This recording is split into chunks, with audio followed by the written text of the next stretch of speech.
Vous suivez la panafricaine Médian et c'est le bon choix. Bienvenue à ce nouveau numéro de votre émission Croissance Verte.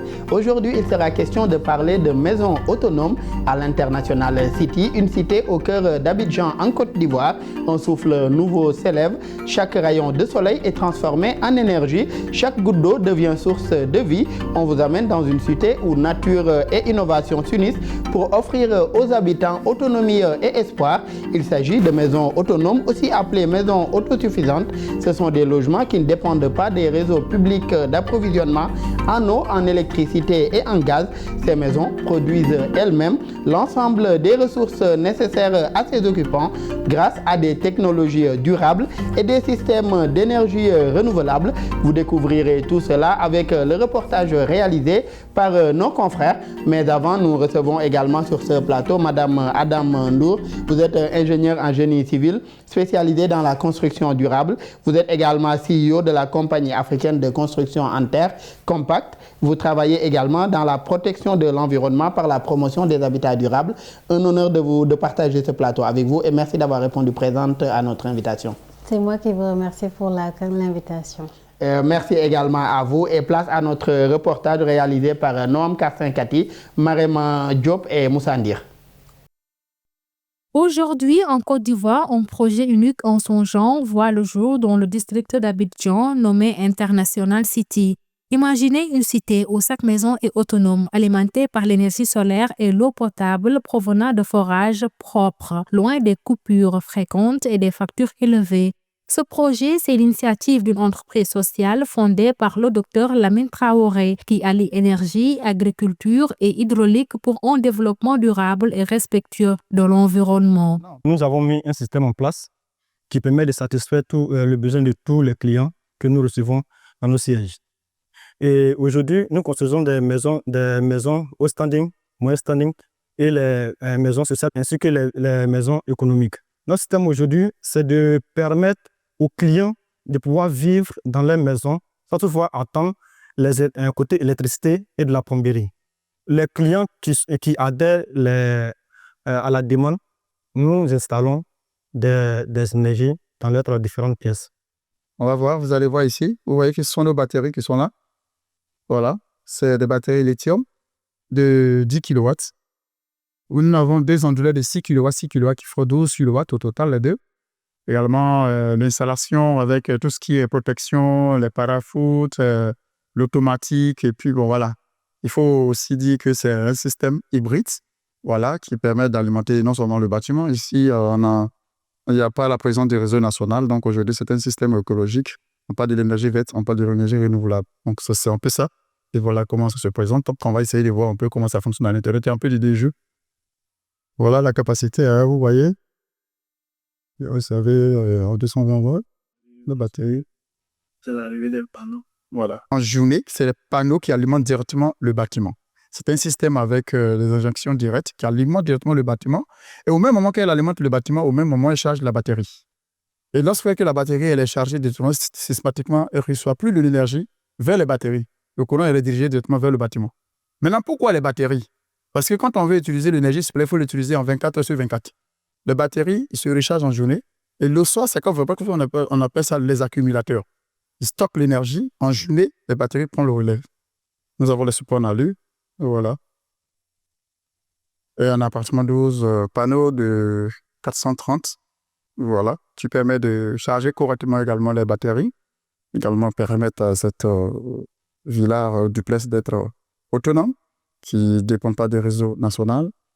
Et voilà, il faut dire ici, il faut préciser qu'ici, toutes les maisons ici sont autonomes. Ici, ce sont des villas basses, également autonomes.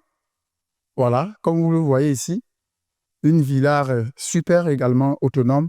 À l'intérieur, dites-vous qu'ici, vous avez 4 pièces, 3 chambres salon, qui a un système alimenté par un kit solaire de 5,10 kWh qui permet d'alimenter également la villa, qui a un panneau sur les toits, et le compteur qui est connecté et la maison elle est électrifiée en solaire. On a 8 panneaux qui alimentent la pompe que vous voyez de l'autre côté. Ici, c'est un forage. Quand on parle de la cité autonome, là, c'est de tout ça qu'il s'agit. À part l'électricité, ici, on a la phase d'eau potable. de l'eau limpide et de l'eau douce. On a un forage ici qui débute à 30,50 mètres cubes heure. Et l'eau qui est à l'intérieur est de l'eau limpide et de l'eau douce qui n'est pas du tout traitée. L'eau est potable. C'est le manifold qui est de l'autre côté. Il y a le compteur, il y a le mano, il y a tout ce qui donne le débit d'eau, comment ça fonctionne et tout. Déjà, l'alimentation qui alimente également la pompe et qui permet d'actionner, soit de mettre la pompe en marche ou même d'arrêter la pompe. Et ces panneaux-là sont connectés directement sur ces modules-là. Et c'est cet appareil qui commande la pompe. Tout ça maintenant devient un système écologique. On veut vraiment être isolé de tout ce qui est moteur, tout ce qui est à carburant, tout ce qui est machine et tout. Le système, c'est de vraiment utiliser un système pour isoler vraiment tout ce qui concerne la machinerie, au fait. Le concept est simple et révolutionnaire des maisons dites autonomes. Elles produisent leur propre énergie grâce à des panneaux solaires installés sur les toits et bénéficient d'une alimentation en eau potable via un système de forage centralisé. Où pouvez vous attendre à la satisfaction? D'abord, la qualité de nos ouvrages, la qualité de nos meubles, les progrès sanitaires et électricité. Et en plus de ces qualités, en plus des qualités de nos différents ouvrages, nous satisfaisons encore les clients sur le plan sécuritaire. Nous avons d'abord installé les caméras dans différentes rues. Et vous avez constaté lors de la rentrée, il y a des agents de sécurité qui assurent tout ce qui est comme la sécurité. C'était difficile pour des bénéficiaires de pouvoir bénéficier des maisons parce qu'ils n'en disposaient pas la présence du réseau national.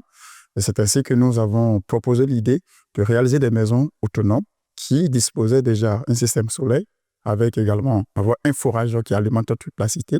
Quand vous avez ce genre de maison et vous êtes à l'abri des coupures d'électricité ou même des coupures d'eau, ce qui vous amène à bénéficier de ce genre de projet et vous êtes également rassuré et vous êtes en sécurité et vous avez la garantie sur de long terme, là vous permettre également d'économiser sur de long terme parce que ces projets se suivent de long terme. Avoir une chambre solaire, une maison qui est équipée et dotée par des systèmes solaires, c'est une manière de pouvoir être autonome. La technologie solaire utilisée ici est adaptée aux réalités sociales. Il s'agit d'énergie propre stockée silencieusement qui s'intègre parfaitement dans le quotidien des familles. Mais ce n'est pas uniquement une avancée énergétique, c'est aussi un projet social. Le groupe permet aux populations d'accéder à ces maisons grâce à des facilités de paiement sur plusieurs années, rendant cette innovation accessible au plus grand nombre. Nous sommes indépendants. Nous avons un forage qui distribue de l'eau dans la cité, même si pendant le temps ce séchage, nous avons de l'eau dans notre cité, ainsi que de l'électricité. Nous ne dépendons pas de des barrages pour alimenter notre cité. Lorsque il y a problème des pannes électriques et autres, nous n'avons pas de problème d'électricité parce que nous fonctionnons avec l'énergie solaire. L'innovation de ce projet, ça part déjà du concept dont vous entendez, maison autonome. C'est une manière de réduire les charges. Une manière écologique, c'est une manière également de permettre à chaque bénéficiaire ici d'être autonome et également à être dans une cité écologique. Quand je dis une cité écologique, d'abord une maison, de ne plus payer des factures d'électricité et également de ne plus payer des factures en eau pour éviter également des coupures d'électricité, également des coupures d'eau. Vous avez la présence du réseau national, mais en cas de coupure de courant, au lieu d'utiliser un groupe électrogène, vous allez polluer l'air. Vous allez démarrer un groupe dans une cité telle que ici, qui fait du bruit autour. Mais quand vous avez un système solaire, il n'y a pas de bruit. Quand nous vous prenons deux pays comme l'Allemagne, qui n'ont même pas de soleil, mais qui sont à 80% d'utilisation en énergie solaire. Pourquoi nous, en Afrique, on n'a pas cette possibilité? Après, quand on a étudié le projet, on a compris que tout est lié aux moyens financiers. Les populations n'avaient pas vraiment les moyens pour bénéficier. Et c'est ainsi que nous avons décidé de les accompagner. Nous venons effectuer des dimensionnements chez vous. On fait le dimensionnement, on vous propose notre kit, on installe. Ça vous permet de rembourser sur 2 ans, sur 3 ans, sur 4 ans, si possible. En fait, de ne pas sentir vraiment le coût d'investissement. Mais dites-vous que c'est un projet à vie. C'est le plus important pour nous. Et ce projet est vraiment sûr et valable pour tout le monde. Dites-vous que le Cap-Vert est un pays qui est alimenté à 80% en soleil, 20% en énergie péréenne. Ils n'ont pas la présence des réseaux tels que les barrages hydroélectriques, puisqu'ils sont sur îles. C'est des îles. Ce n'est pas évident pour eux d'avoir des fleuves, ils n'ont pas de fleuves en tant que tels. Et nous avons le soleil, nous devons vraiment en profiter et en bénéficier. En Côte d'Ivoire, la demande d'énergie explose avec une population qui a triplé en 20 ans. Le réseau électrique national peine à satisfaire tous les besoins et surtout en zone rurale. L'État a amorcé une libéralisation progressive de l'énergie solaire, supprimant les taxes sur les panneaux et lançant des projets majeurs. Ainsi, un tel projet vient à son heure. Aujourd'hui, quand on parle de l'énergie verte, vous voyez qu'on parle également de l'énergie renouvelable. Ça permet également d'être isolé de tout ce qui concerne les pollutions d'air. OK? Il n'y a pas de pollution d'air ici. Être isolé de tout ce qui est central, tout ce qui est la situation chimique, tout ce qui est traitement d'eau. Si vous avez de l'eau limpide, vous avez de l'eau potable qui vous vient du sol, vraiment, qui est de l'eau limpide, qui est de l'eau potable. Vous avez ici sur le toit vos panneaux qui produisent de l'énergie, on va dire, de l'énergie verte. Donc, ce qui vous dit que vous êtes isolé de tout ce qui concerne les risques qui tournent autour de l'environnement. Depuis 2012, l'énergie solaire a été libéralisée en Côte d'Ivoire. Dieu merci, il y a 1 an de cela, il n'y a plus de taxes sur les panneaux solaires. L'énergie solaire est toujours privilégiée par toutes les nations aujourd'hui. Quand on prend plusieurs pays aujourd'hui sont en train de s'intéresser au soleil. Donc pour nous, en Côte d'Ivoire ou dans d'autres pays, l'énergie solaire est le moteur de développement, est la venue, est de l'énergie verte. Il n'y a pas de pollution d'air. Voilà pourquoi on vous demande de s'intéresser à l'énergie solaire. C'est l'avantage pour surtout l'Afrique qui a déjà du soleil, mais qui ne bénéficie pas de son soleil.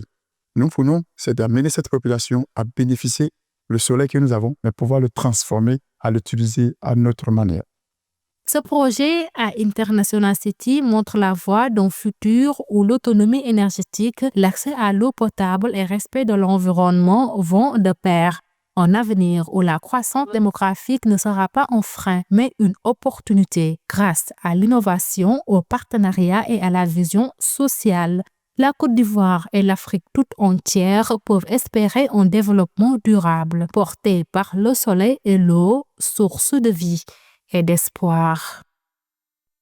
De retour pour cette seconde partie de l'émission Croissance verte. Adam Ndour, nous l'avons suivi ensemble. Que pensez-vous de ces modèles de maisons autonomes aujourd'hui présentés dans le reportage, des maisons capables de produire l'ensemble des ressources pour leurs occupants, à savoir l'eau et l'électricité dont ces occupants-là ont besoin? Alors, merci beaucoup, Daouda. C'est un très beau projet et c'est des projets très intéressants pour l'Afrique parce que nous disposons de soleil et nous disposons de beaucoup de ressources sous nos pieds. Donc, pouvoir les valoriser, ça nous rend résilients et avoir des projets durables. Toutefois, il y a beaucoup de contraintes sur lesquelles il faudra prendre des devants, notamment sur l'autonomisation, les coûts d'installation et également les entretiens. Et justement, par rapport à ces contraintes dont vous parlez, on a vu que dans un pays comme la Côte d'Ivoire également, il y a la libéralisation aujourd'hui de ce secteur de l'énergie solaire, également les taxes supprimées également sur les panneaux. Est-ce que autant de restrictions levées également ne favorisent pas le développement de tels projets? Très bien, ça favorise bien sûr le développement de ces projets-là et nos gouvernements pourront nous permettre d'avancer sur ces technologies de construction et d'habitat. Donc, ces accompagnements initiés par les États permettent de développer ces modèles d'habitat et permet aux populations d'avoir accès à un logement autonome. Et rendre une maison autosuffisante ou autonome en tout cas nécessite une énergie mise en place, des installations en tout cas spécifiques à mettre en place en fonction soit de l'emplacement ou bien même de l'exposition de cette habitation-là. Comment rendre aujourd'hui une maison suffisante en énergie, vous qui êtes dans le domaine de la construction durable? Alors, pour rendre une maison suffisante et autonome en énergie, il faudra déjà savoir quel type d'énergie on utilise. Utiliser des énergies propres, soit solaires comme sur le reportage. Ensuite, essayer de faire un entretien pour pouvoir avoir suffisamment ces types d'énergie-là suffisantes pour l'autonomisation de la maison. Et également, il faudra savoir gérer l'alimentation en eau, mais également le traitement des déchets hydrauliques et des déchets solides. Donc, il y a tout un système à pouvoir mettre en place, autant sur l'acquisition de ressources ou de confort, mais également sur la gestion des déchets et ou de ce qu'on rejette en fait dans l'environnement. Et tous ces points-là sont importants. Mais il y a un aspect également qu'il faudra prendre en compte, c'est comment on utilise cette énergie à l'intérieur de l'habitat. Et par là intervient les matériaux qu'on utilise pour construire, pour permettre d'avoir une utilisation beaucoup plus raisonnable. Et j'aimerais vous interpeller même sur ce point que vous venez d'aborder, à savoir les matériaux que l'on utilise pour construire. Je rappelle que vous êtes ingénieur en génie civil, spécialisé d'ailleurs dans la construction durable. Vous travaillez aussi dans la protection de l'environnement par la promotion des habitants durables. Quelle est la particularité des constructions durables? Alors, la particularité des constructions durables, c'est qu'on essaie d'avoir moins d'impact négatif sur l'environnement. Donc, on est protecteur de l'environnement, mais spécifiquement dans la question de l'habitat.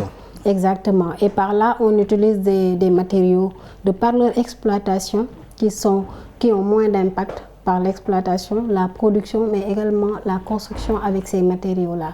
Donc, c'est tout un concept qui nous permet d'avoir un impact carbone très bas sur l'environnement, mais également essayer de faire de sorte que l'utilisation de l'habitat durable nécessite moins d'énergie fossile et utiliser des énergies propres. Et quel type de matériaux sont très souvent utilisés, en tout cas dans les maisons que vous réalisez, les habitats que vous réalisez, quels sont les types de matériaux que vous utilisez le plus souvent? Alors, dans les temps modernes, on utilise très souvent la brique de terre compressée. Donc ici sur le reportage ainsi, j'ai remarqué qu'ils ont utilisé aussi de la BTC. Donc la brique de terre compressée qui est quand même beaucoup plus assimilable aux briques en parpaing, mais qui permet de résister, qui répond à plus de normes techniques. Mais dans nos temps anciens, par rapport au village et tout ça, il y a l'utilisation de l'adobe, d'autres technologies de construction durable qui étaient vraiment conformes à l'environnement. Une plante comme la tifa également est souvent utilisée dans les constructions durables. Exactement. La plante comme le tifa est très utilisée au nord du Sénégal et actuellement qui est quand même vulgarisée dans d'autres technologies de construction. Et vous venez de parler de ces BTC-là que vous utilisez dans vos constructions à Damdour. Je rappelle que vous êtes aussi la directrice de la compagnie africaine de construction en terre, compact en diminutif. À quoi consistent ces habitats en briques de terre compressées? Alors la brique de terre compressée, c'est l'utilisation de matériaux locaux qu'on utilise avec un peu de ciment pour juste renforcer la résistance. Et ça nous permet d'avoir, comme je disais tantôt, un impact carbone bas.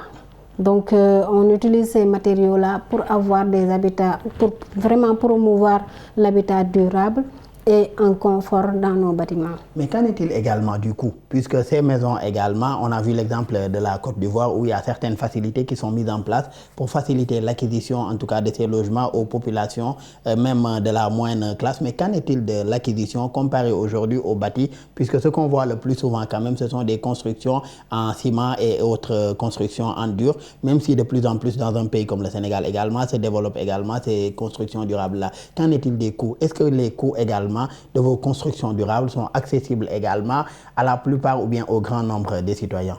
Alors les coûts comparés au béton, c'est un peu plus élevé que le béton. Toutefois, il y a beaucoup de stratégies qui sont mises en œuvre pour permettre à amoindrir ces coûts-là. Parce que ce qui fait qu'actuellement au Sénégal, le coût de la production et de la construction en terre ou en BTC est beaucoup plus élevé que le béton, c'est juste parce que le coût de la main-d'œuvre est cher. Et on n'a pas également des systèmes d'accompagnement de ces entreprises-là. Il y a les fonds verts promus par le gouvernement, mais beaucoup d'entreprises qui travaillent dans ce secteur ont des difficultés pour avoir accès à ces fonds-là. Il y a très peu également d'entreprises qui évoluent dans le secteur. Donc ce qui fait qu'il y a vraiment une raréfaction de la main-d'œuvre locale qui coûte cher. Les maçons qui sont qualifiés coûtent cher.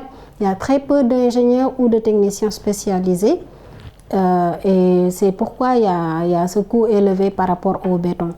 Mais il y a beaucoup de stratégies quand même qui sont mises en œuvre. J'aimerais qu'on reste avec ces stratégies dont vous parlez, Adam. Vous avez parlé aujourd'hui de la main-d'œuvre qui n'est pas en tout cas très disponible et autres. Est-ce que cela ne doit pas appeler aussi à investir davantage dans la formation, surtout au niveau de la formation professionnelle, des jeunes en tout cas formés sur ces questions-là, surtout la construction durable? Exactement. Et par rapport à ces stratégies-là, il y a la formation. Il y a beaucoup d'entités ou d'entreprises ou d'organisations qui travaillent dans la formation. Nous également, nous souhaitons développer un système, un projet de formation pour les jeunes pour vraiment diffuser une bonne partie de la connaissance et également l'industrialisation.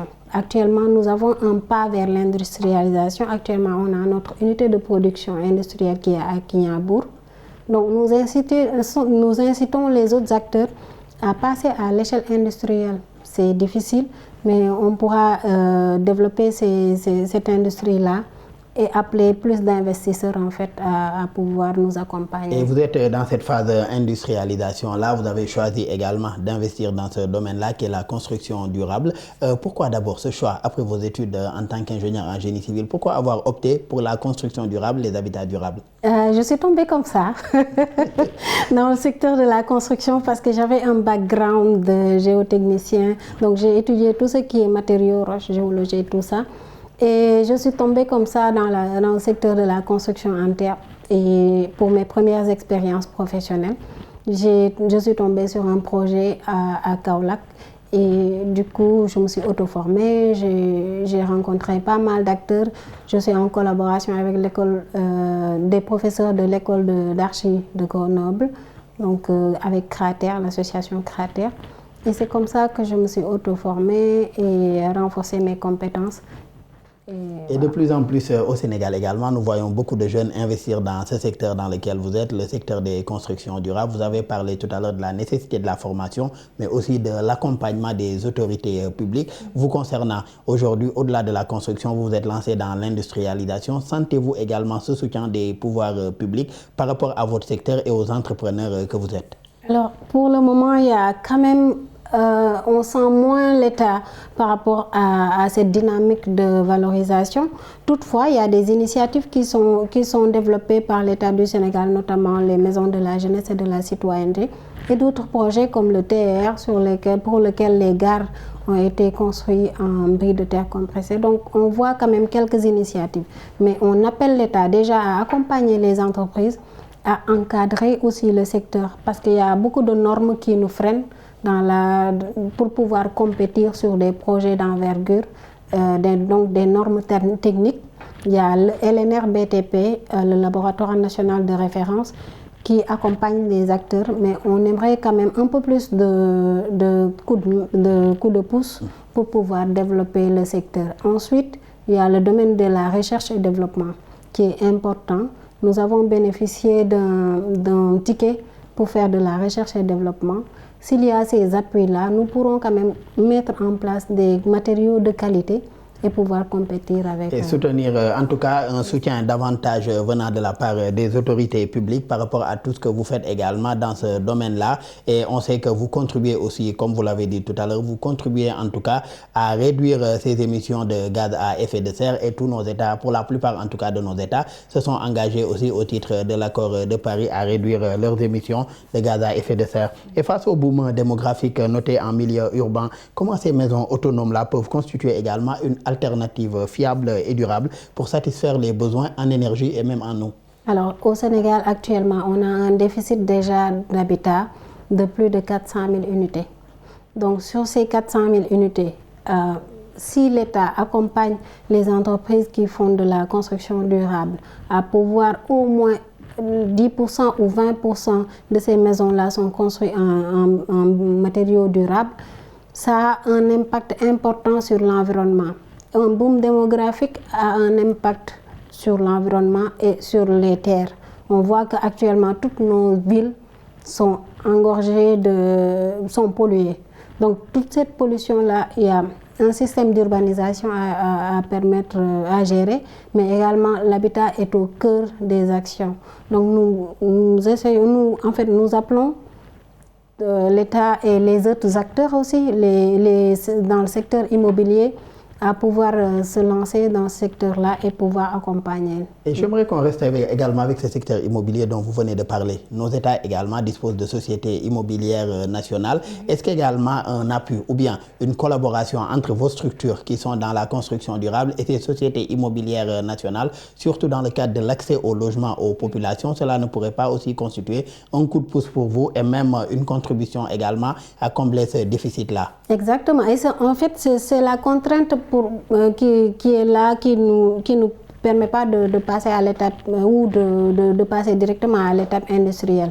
Parce que si le secteur de immobilier comme la SNHLM ou SICAP, ces entreprises-là accompagnent les entreprises qui font de la construction en BTC, ça permet de développer le secteur. Également les privés de l'immobilier, parce qu'on sait qu'il y a l'État, les entreprises de l'État, les sociétés de l'État qui font de l'immobilier, mais également la majeure partie, c'est des entreprises privées qui font la promotion immobilière. Donc, si on arrive à avoir ces entreprises-là et collaborer ensemble, on pourrait développer tout le secteur et avoir moins d'impact sur l'environnement. Et d'où la nécessité, en tout cas pour les pouvoirs publics, de faciliter davantage ces marchés aux jeunes entrepreneurs que vous êtes, puisque vous avez également choisi de soutenir en tout cas l'État dans cette dynamique-là de préservation de l'environnement en misant aujourd'hui sur la construction durable. Ça a été un plaisir, Adam Ndour, de partager ce plateau avec vous. Je rappelle que vous êtes ingénieur en génie civil spécialisé dans la construction durable, également CEO de la compagnie africaine de construction en terre Compact. Vous travaillez également dans la protection de l'environnement par la promotion de construction durable. Encore merci d'avoir été avec nous et ça fait un plaisir de partager ce plateau avec vous. C'est moi qui vous remercie. Merci également à nos collègues de l'équipe technique pour les facilitations et pour la réalisation de cette émission. Merci à vous tous qui nous suivez et très bonne suite de programme sur nos antennes.